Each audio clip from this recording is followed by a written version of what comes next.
ఒక సాధారణ వ్యక్తిగా మూవీ ఇండస్ట్రీకి వచ్చి అద్భుతమైన సినిమాలను డైరెక్ట్ చేస్తూ ఇండియన్ మూవీ ఇండస్ట్రీలో తనదైన ముద్ర వేసుకున్నారు ప్రశాంత్ నీల్. తన తొలి సినిమా ఉగ్రంతోనే హిట్ అందుకున్నారు. ఇక కేజీఎఫ్ చాప్టర్ 1, చాప్టర్ 2 ద్వారా దేశం మొత్తం తన వైపు చూసేలా చేశారు. తాజాగా ప్రభాస్తో సలార్ను డైరెక్ట్ చేశారు. అయితే ప్రశాంత్ నీల్కు ఈ సక్సెస్ ఒక్క రోజులోనే రాలేదు.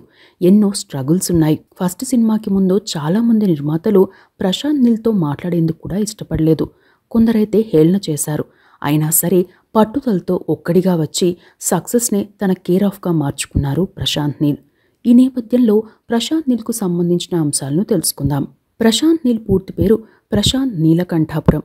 1980 జూన్ 2న కర్ణాటకలోని హాసన్లో పుట్టారు. తల్లిదండ్రులు భారతి, సుభాష్ రెడ్డి. ప్రశాంత్ నీల్కు ఒక బ్రదర్, 2 సిస్టర్స్ ఉన్నారు. బ్రదర్ పేరు ప్రదీప్, సిస్టర్స్ పేర్లు రేఖ, శ్రీవిద్య. ఇక నీలకంఠాపురం సుభాష్ రెడ్డిది అనంతపురం జిల్లా మడకసిర ప్రాంతం నీలకంఠాపురం. ఈయన రిసార్ట్స్ వ్యాపారి. హాయ్లాండ్, మోతీమహల్ వీరి ఆధ్వర్యంలో నడుస్తున్నవేనని చెబుతారు. నీలకంఠాపురం సుభాష్ రెడ్డి అంటే ఎక్కువ మందికి తెలియకపోవచ్చు. కానీ మాజీ మంత్రి రఘువీరారెడ్డి అంటే చాలా మందికి తెలుసు. ఆయనకు సుభాష్ రెడ్డి అన్నయ్య అవుతారు. వ్యాపారాలు ఉండడంతో సుభాష్ రెడ్డి బెంగళూరుకు షిఫ్ట్ అయ్యారు. ఇక కర్ణాటక నుండి రాజ్యసభకు ఎన్నికైన శ్రీరామరెడ్డికి ప్రశాంత్ నీల్ మనవడవుతాడు. చిన్నతనంలో కన్నడలో శివరాజ్ కుమార్, తెలుగులో చిరంజీవి సినిమాలను ఎక్కువగా చూసేవారు. సినిమాలు చూస్తున్నప్పుడు స్టోరీ కంటే కూడా టేకింగ్, నరేషన్లు ఎలా ఉన్నాయని విశ్లేషించేవారు. బెంగళూరులోని బాల్దేవన్ బాయ్స్ స్కూల్లో 10th, శేషాద్రిపురంలోని కాలేజ్లో ఇంటర్, డిగ్రీ చదివారు. ఎంబీఏలో చేరి డ్రాప్ అయ్యారు. ఆ తర్వాత ఉద్యోగంలో చేరారు. అయితే ఉద్యోగంలోని రొటీన్ లైఫ్ నచ్చలేదు. అంతేకాకుండా తాను ఎక్కువగా డబ్బు సంపాదించాలంటే సినిమాల ద్వారానే సాధ్యమని, కనీసం 100 కోట్లు సంపాదించొచ్చు అని అనుకునేవాడు. దీంతో ఏదైనా ఒక స్టోరీ లైన్ని ఎంచుకొని టేకింగ్, నరేషన్ ఎలా ఉండాలనేది రాసుకునేవారు. ఆ తర్వాత ఫిలిం మేకింగ్ కోర్సులో జాయిన్ అయ్యారు. కోర్సులో భాగంగా ప్రశాంత్ నీల్ రాసిన స్టోరీ, నరేషన్ బాగుండడంతో ఇన్స్టిట్యూట్లో టాపర్గా నిలిచారు. ఆ కోర్స్ పూర్తయ్యాక హిందీలో వచ్చిన మైనే ప్యార్ కియా సినిమా మోడల్లో కన్నడలో ఆ హుడిగి నానే అనే పేరుతో ఒక స్టోరీ రాసుకున్నారు. ఆ స్టోరీతో కొంతమంది నిర్మాతలను కలిసేందుకు ప్రయత్నించారు ప్రశాంత్ నీల్. చాలా మంది కనీసం మాట్లాడే అవకాశం కూడా ఇవ్వలేదు. అప్పటికే తన సిస్టర్ అయిన శ్రీవిద్యకు కన్నడ హీరో మురళితో వివాహమైంది. వీరిది ప్రేమ వివాహం. కొన్నాళ్ల పాటు ప్రయత్నాలు చేసిన ప్రశాంత్ నీల్కు నిర్మాతలు ఛాన్స్ ఇవ్వకపోవడంతో తన బావ వద్దకు వెళ్లి తాను సినిమా తీస్తానని చెప్పారట. వాస్తవానికి ప్రశాంత్ నీల్కి రికమెండేషన్తో సినిమాల్లోకి వెళ్లడం ఇష్టం లేదు. అంతేకాకుండా శ్రీమురళికి కన్నడ స్టార్స్ శివరాజ్ కుమార్, పునీత్ రాజ్ కుమార్లతో దగ్గరి బంధుత్వం కూడా ఉంది. దీంతో తాను ఎంత కష్టపడి సినిమా తీసినా రికమెండేషన్ చేయించుకుని డైరెక్టర్ అయ్యారనుకుంటారని భావించారు ప్రశాంత్ నీల్.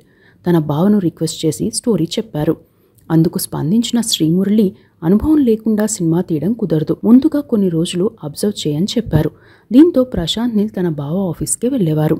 ఆ ఆఫీస్కి చాలా మంది డైరెక్టర్లు, నిర్మాతలు, కథా రచయితలు వచ్చేవారు. వారు చెప్పే స్టోరీ లైన్లు, లవ్ స్టోరీలు విన్నాక తన బావకు తన వద్ద ఉన్న లవ్ స్టోరీ సెట్ కాదని అనుకుని యాక్షన్ మూవీ స్టోరీని రాశారు. ఆ మూవీయే ఉగ్రం సినిమా. అప్పటికే శ్రీమురళి నటించిన సిద్ధు, శంభు, యశ్వంత్, ప్రీతిగాగి చిత్రాలు అంచనాలను అందుకోలేకపోయాయి.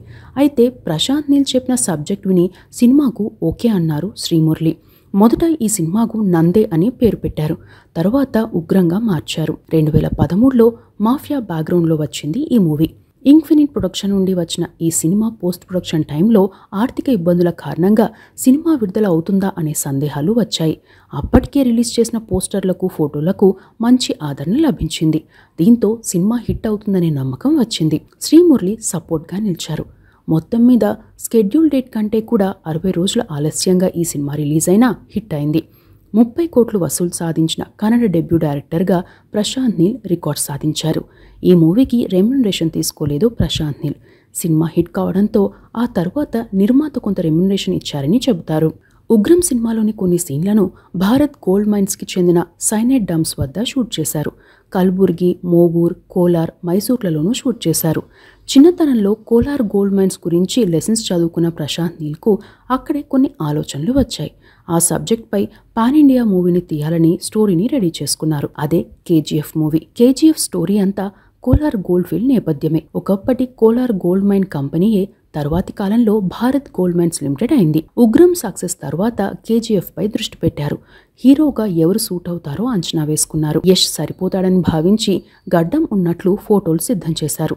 స్టోరీకి సరైన యాక్టర్ అని అనుకుని యష్ బాడీ లాంగ్వేజ్ కి సరిపోయే రీతిలో కథ రాసుకున్నారు. ముందుగా ఒక్క సినిమానే అనుకున్నా కథ మొత్తం అయ్యేటప్పటికి 2 పార్ట్లు లేదా 3 పార్ట్లుగా తీయాల్సి వస్తుందనేది అర్థమైంది. ఇక స్టోరీని యష్కి వినిపించడంతో ఆయన ఓకే అన్నారు.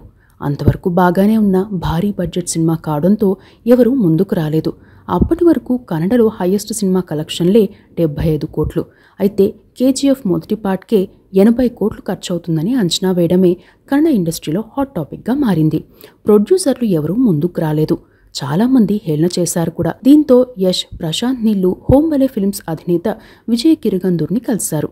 స్టోరీ నచ్చడంతో పాటు ప్రశాంత్ నీల్ తీసిన ఉగ్రం సినిమాపై మంచి ఒపీనియన్ ఉండడంతో విజయ్ కిరగందూర్ కేజీఎఫ్ సినిమా తీసేందుకు ఒప్పుకున్నారు. షూటింగ్ మొదలైన పలు కారణాలతో ఆలస్యమైంది. బడ్జెట్ కూడా పెరిగింది.